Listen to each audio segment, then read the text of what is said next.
अपने लोगों के तकलीफों में मुस्कुराते हो, बड़ी अच्छी की बात है यार। भले ही मैं जल जाऊं, मैं ना रहूं, लेकिन इतिहास याद रखेगा कि चंद्रशेखर आजाद ने कभी किसी कमजोर का हाथ नहीं छोड़ा। लिखा जाएगा उस इतिहास में मेरा जिक्र वफादार में होगा, तेरा जिक्र गद्दार में होगा, क्योंकि तू बजा सकता था आपको,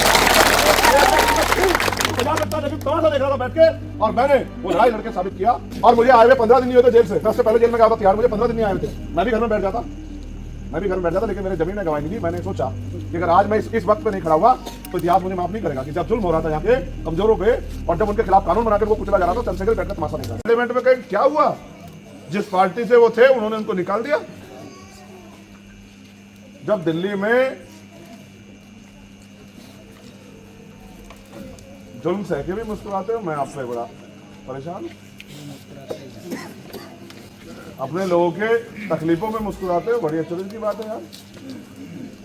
मैं आपके जहन की दाद देता हूं, आप इस हालात में बड़े खुश हैं।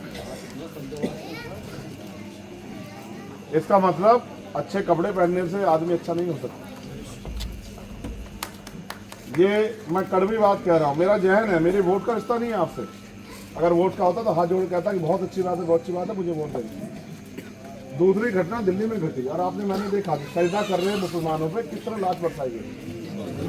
ये एक आईना था बस आप लोगों के लिए कि अभी समझ जाओ, हम तो दलित वर्ग के लोग कितना कुछ सह रहे हैं। आप देखो तो सही, हम पे नौकरी करने के लिए, आगे बढ़ने के लिए आरक्षण था, उस आरक्षण का बिल्कुल खत्म कर दिया।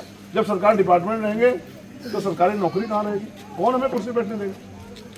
मगर संविधान तो बराबर के इजाजत देता था। ये संविधान है तो जिसने वोट की दी, वोट है तो हमारी बस्तियों में लोग आते हैं।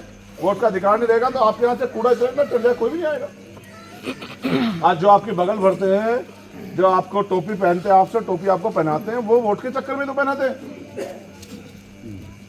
अगर आप महसूस करके देखो कि वोट आपसे खत्म होगी, बताओ कौन आएगा आपके मोहल्ले में, कौन आके पूछेगा आपसे क्या हाल है। अभी तो चाचा ताया करते हैं, सर पे हाथ रखवाते हैं, आपसे पगड़ी पहनाते हैं, आपकी टोपी उतार के अपने सर पे रखते हैं, और फिर आपको वो दूसरी वाली टोपी पहनाते हैं, और फिर 5 साल टोपी पहनाते रहते हैं। कब तक का चलेगा केस में।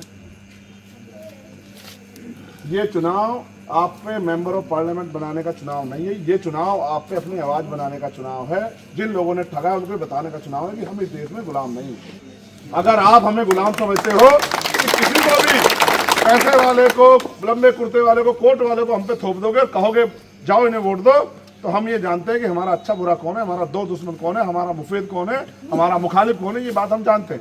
आप मुझे बताओ, ये सारे नेता यही थे ना जब एनआरसी पे कानून आया, बताओ अपने दिल से बताओ। और जब आप लोग भी एक बार हिम्मत हार के पीछे को उठ गए, जब मेरी बहनों ने, मेरी माओ ने, वालिदाओं ने, हमारी दादियों ने मोर्चा संभाला, ये सारे नेता यही थे नहीं थे। बताओ, एक के मुंह से आवाज निकली क्या, ईमानदार से बताओ अपने दिल से। और मुझे आए हुए 15 दिन नहीं हुए थे जेल से, मैं उससे पहले जेल में गया था तिहाड़, मुझे 15 दिन नहीं आए थे, मैं भी घर में बैठ जाता, लेकिन मेरे जमीन ने गवाही नहीं दी। मैंने सोचा कि अगर आज मैं इस वक्त पे नहीं खड़ा हुआ तो इतिहास मुझे माफ नहीं करेगा कि जब जुल्म हो रहा था यहाँ के कमजोरों पे, और जब उनके खिलाफ कानून बनाकर उनको कुचला जा रहा था, चंद्रशेखर बैठकर तमाशा देख रहा था। भले ही मैं चिड़िया जितना हूँ, मैंने जंगल की एक कहानी सुनी थी कि एक बार जंगल में आग लग गई, वहाँ बड़े बड़े जानवर थे, सारे जानवर बैठ के तमाशा देखे। चिड़िया ने चोंच में पानी भरा, वो लाला के डालती, तो एक बड़ा सा हाथी हंसने लगा। उसने चिड़िया से कहा, चिड़िया जल जाओगी, आग नहीं बुझेगी। चिड़िया ने बड़ा शानदार जवाब दिया। चिड़िया ने कहा, हाँ मुझे पता आग नहीं बुझेगी, लेकिन इस जंगल का इतिहास लिखा जाएगा, उस इतिहास में मेरा जिक्र वफादारों में होगा, तेरा जिक्र गद्दारों में होगा, क्योंकि तू बजा सकता था आपको, तू बजा सकता, लेकिन तमाशा देख रहा था बैठ के, और मैंने वो लड़ाई लड़के साबित किया। भले ही मैं जल जाऊं, मैं ना रहूं, लेकिन इतिहास याद रखेगा कि चंद्रशेखर आजाद ने कभी किसी कमजोर का हाथ नहीं छोड़ा।